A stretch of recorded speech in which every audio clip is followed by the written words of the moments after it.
Hello friends, ഇന്ന് നമ്മൾ ഏത്തപ്പഴവും റവയും ചേർത്തിട്ടുള്ള ഒരു നല്ലൊരു അടിപൊളിയായിട്ടുള്ള ഹെൽത്തി ആയിട്ടുള്ള ഒരു ഈവനിങ് സ്നാക്കാണ് ഉണ്ടാക്കാൻ പോകുന്നത്. അതിനായിട്ട് നമ്മളൊരു ഏത്തപ്പഴം, ഞാനിപ്പോൾ ഇവിടെ 2 ഏത്തപ്പഴമാണ് എടുത്തിരിക്കുന്നത്. നന്നായിട്ട് പഴുത്ത 2 ഏത്തപ്പഴം എടുത്ത് ചെറിയതായിട്ട് ഇങ്ങനെ കുനുകുനാന്ന് ഒന്ന് കട്ട് ചെയ്തു. എന്നിട്ട് ഒരു 1/2 സ്പൂൺ നെയ്യ് ഒഴിച്ചിട്ട് അതിനകത്തേക്ക് ഇത്തിരി നേരം ഇതിങ്ങനെ ഇട്ടിട്ട് കുറച്ച് നേരം ഒരു ഗ്യാപ്പിട്ട് നമുക്കൊന്ന് നന്നായിട്ട് ഇളക്കി കൊടുക്കണം.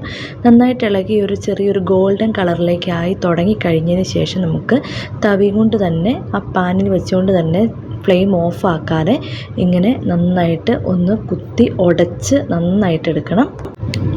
ഇങ്ങനെ നന്നായിട്ട് ഉടഞ്ഞ് കിട്ടിയതിന് ശേഷം അതിലേക്ക് ഞാൻ 2 ഏത്തപ്പഴത്തിന് ഒരു 1/4 ഗ്ലാസ് റവയാണ് ചേർത്ത് കൊടുക്കുന്നത്. വറുത്ത റവയാണെങ്കിലും മതി, ഏത് റവയാണെങ്കിലും നമ്മൾ നന്നായിട്ട് ചേർത്ത് കൊടുത്തതിന് ശേഷം ഇങ്ങനെ ഈ പാനിൽ വെച്ചിട്ട് തന്നെ നന്നായിട്ട് ഇങ്ങനെ ഒന്ന് ഇളക്കി മിക്സാക്കി യോജിപ്പിച്ചെടുക്കണം. അതിന് ശേഷം ഇതിലേക്ക് കുറച്ച് പഞ്ചസാര ഇട്ട് കൊടുക്കുന്നുണ്ട്. അത് ഓപ്ഷണലാണ്, ഒരു നിർബന്ധവും ഇല്ല. അതിൻ്റെ സ്ഥാനത്ത് വേണമെങ്കിൽ നമുക്ക് ശർക്കര ഇട്ട് കൊടുക്കാം. അതും ഒന്ന് ഇളക്കിയതിന് ശേഷം ഒരു ഗ്ലാസ് പാല്, 1/4 ഗ്ലാസ് 1 ഗ്ലാസ് വരെയൊക്കെ ആവാം. പിന്നെ അതിലേക്ക് കുറച്ച് നട്ട്സ് ഇട്ട് കൊടുക്കാം.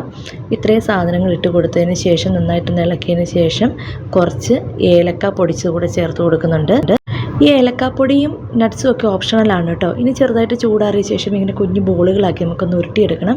ഇതിന് ശേഷം അതേ പാനിൽ തന്നെ ഒരു 1/2 സ്പൂൺ നെയ്യും കൂടി ഒഴിച്ചിട്ട് നമ്മൾ ഉരുട്ടി വെച്ചിരുന്ന ആ ഓരോ ബനാന ബോൾസും അതിലേക്ക് ഇട്ട് കൊടുത്തിട്ട് ചെറുതായിട്ടൊന്ന് ഫ്രൈ ആക്കി എടുക്കാം. കുറച്ച് നെയ്യ് മതി.